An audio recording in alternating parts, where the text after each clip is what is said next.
Olá, meus amigos, meus irmãos em Cristo, a paz do Senhor Jesus, como vai? Tudo bem? Para quem não me conhece, eu sou o professor e presbítero Antônio José.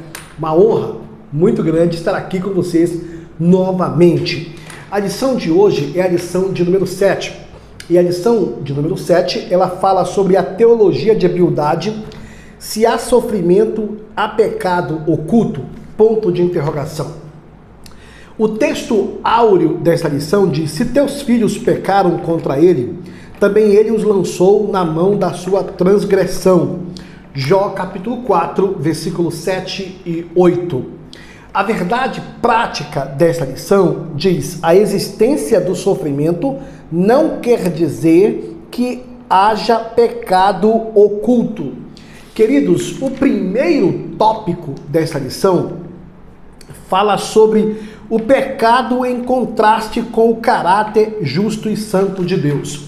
Se você é novo por aqui e talvez não esteja entendendo a temática desta lição, durante esse trimestre estamos estudando sobre a vida biográfica de Jó. Estamos estudando, na verdade, sobre esse patriarca, a fragilidade humana e a soberania divina, o sofrimento e a restauração de Jó. E na lição de número 6 é tratado sobre a temática teológica que um dos amigos de Jó, chamado de Elifaz, ele traz, né? Só os pecadores sofrem. O segundo amigo de Jó, que traz o nome de Bildade, ele traz também uma temática do porquê que Jó está sofrendo. Se há sofrimento, há pecado oculto, ponto de interrogação. Porém, quando olhamos as Escrituras Sagradas, percebemos literalmente que o sofrimento que existe na vida de qualquer pessoa é em decorrência da vivência humana aqui na Terra. A vida não é um parque de diversão e também não é uma Disneylândia de férias. Tem problemas e dificuldades. Quando se refere à argumentação teológica de Bildade para poder acusar Jó do porquê que ele estava sofrendo, ele se respalda em pecados, em transgressão. Se respalda de que se Jó está sofrendo é porque ele fez alguma coisa errada. Meus amigos e meus irmãos, isso para muitos pode ser até novo, mas para outros não. Isso reflete muitas das vezes o pensamento de muitas pessoas, quando elas começam a perceber que alguém está sofrendo. Outros estão perdendo investimento, dinheiro, patrimônio, ou o casamento de alguém acabou. Aí a pessoa imagina, é porque tem alguma coisa errada na vida dele. É por isso que ele está sofrendo. Porém, a palavra de Deus, ela nos traz uma narrativa no tópico número 1, o pecado em contraste com o caráter justo e santo de Deus.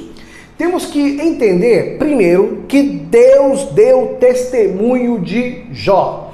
Foi Deus que falou, não foi, na verdade, nenhum outro ser vivente.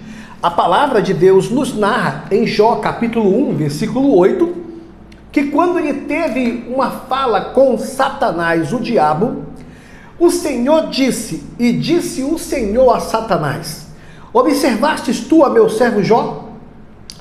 Porque ninguém há na terra semelhante a ele, homem sincero, e reto e temente a Deus, e desviando-se do mal. Observe que esse foi a fala do testemunho do Criador acerca de um homem, de um ser vivente. Então, o que eu quero dizer para você é que existe a argumentação de um homem chamado Bildade. E este homem, Bildade, um dos amigos de Jó, considerado homens sábios, vejam só, é por isso que é importante que venhamos ter pessoas sábias entre nós. Sim, pessoas que realmente tenham uma mentoria espiritual. Pessoas que realmente venham ter, na verdade, orientação espiritual. orientação, discernimento, sabedoria. Por que eu falo isso? Primeiro porque existem muitas pessoas que se intitulam os sabichões na Bíblia. As pessoas que têm resposta para tudo. Pessoas que acham que tudo na vida eles têm uma resposta. Porém, pelas Escrituras Sagradas, pelas Escrituras Sagradas, a gente percebe que Deus é justo e reto. E que olhamos também por esse prisma e enxergamos que na antiga aliança, o homem, ele era olhado por aquilo que, observado, e aquilo que ele estava fazendo, ou aquilo que ele colhia, ou aquilo que era o resultado de sua vida, era em decorrência, muitas das vezes, do plantio, das obras, das atitudes, das escolhas, etc. Porém, quando olhamos aqui, percebemos que a teologia de Bildade, em Jó capítulo 8, versículo 1 a 22, possui semelhanças com a de seu amigo, o Elifaz. Para esse segundo amigo, as ações de Jó não poderiam ser justificadas, pois elas condenavam a Deus, revelando que ele punia pessoas justas. Por outro lado, como Deus não era injusto, então Jó deveria reconhecer o seu pecado, as suas falhas. Meus amigos, que Deus nos dê discernimento, sabedoria, para poder, na verdade, nos desviar, ou que venhamos nos desviar dos falsos amigos. Porque dos inimigos é muito fácil desviar. Mas observe aqui também, um outro ponto para colocar aqui em pauta aqui, é quando olhamos a imperfeição humana. A imperfeição humana, diante de uma defesa teológica feita por Bildade, Jó pergunta: como se justificaria o homem para com Deus? Jó capítulo 9, versículo 2. Ora, Deus é infinitamente sábio e justo. Jó está consciente de que nenhuma perfeição humana o habilitará a aproximar-se de Deus. Dessa forma, a autopurificação não passava de presunção. Meus queridos, o homem nasceu em uma imperfeição. Foi gerado, na verdade, em um milagre da vida. Porém, nós herdamos uma carga genética e espiritual de Adão, do pecado. Veio, na verdade, o tempo da graça, o tempo da cruz, o tempo da salvação, o tempo do Calvário, e mudou a história, mudou a nossa vida. Agora, quando olhamos para o texto, enxergamos, no segundo tópico, o pecado visto como quebra da moralidade tradicional. Queridos, não existem pessoas iguais, talvez você conheça, iguais esse amigão aqui de Jó. Vê pecado em tudo, só não enxerga nos filhos dele, só não enxerga na mulher dele, só não enxerga nele, mas vê pecado em tudo, vê pecado em todas as pessoas, vê falhas em todas as pessoas. Então, o que vale ressaltar é que existem pessoas que têm esse mesmo comportamento, de que parece que eles não fazem uma leitura da graça divina, só enxergam, na verdade, a justiça de Deus na vida das pessoas, ou a prosperidade, ou o bem-estar, ou a vida longa, ou a tranquilidade, só se baseia e tem isso como imagem, como regra, se a pessoa estiver alinhada, de acordo com os pensamentos dele, na obediência dele, do homem. Outro ponto também é que para ele não havia nada errado.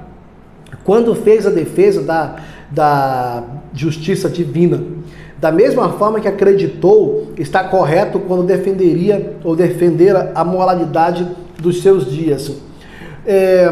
Nós precisamos diferenciar, por exemplo, essa questão aqui, no que se refere para ele às desgraças sofridas por Jó.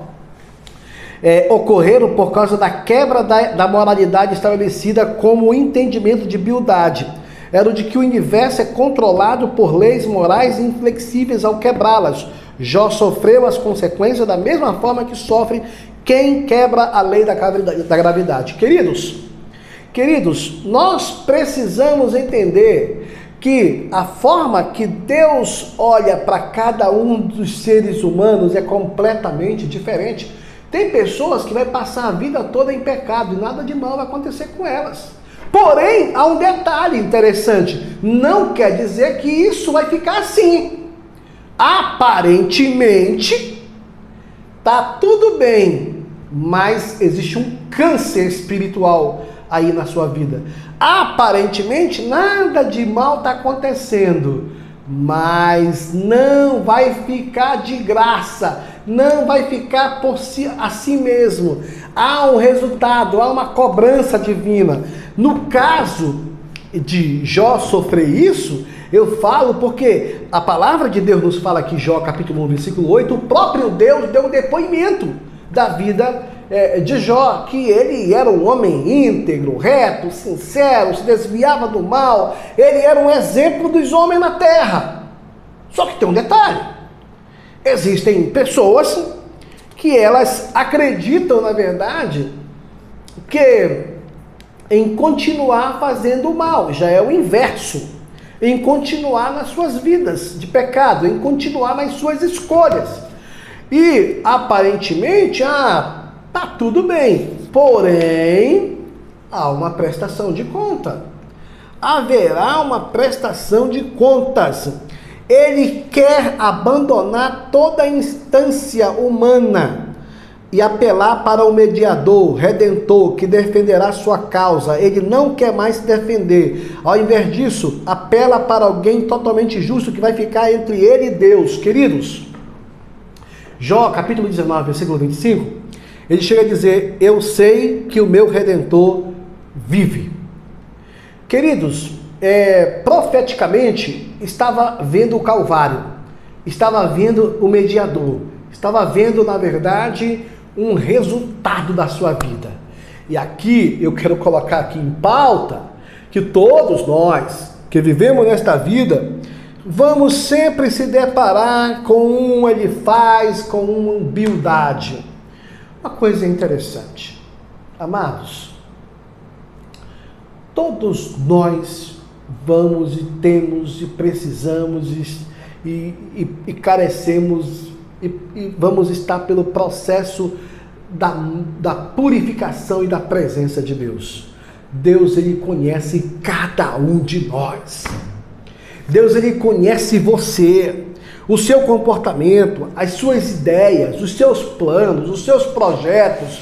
Acontece que tem pessoas que querem que você viva dentro de uma caixinha de fósforo, dentro do seu molde de cristianismo, dentro do seu perfil de evangeliquez, de comportamento do que é crente. Amados, nós sempre vamos nos deparar com humildade na vida. Quantas e quantas pessoas não estão divorciadas e algumas pessoas dizem: olha, tá na igreja, mas de teimoso, mas vai para o inferno, porque a Bíblia diz que só existe um casamento. Queridos, isso não entra em jogo. E a graça de Deus, e a misericórdia do Senhor, e a bondade do Senhor, e o sacrifício na cruz. Assim, as pessoas, elas estão, na verdade, com uma mentalidade completamente travada para a abundância e a abundante graça divina.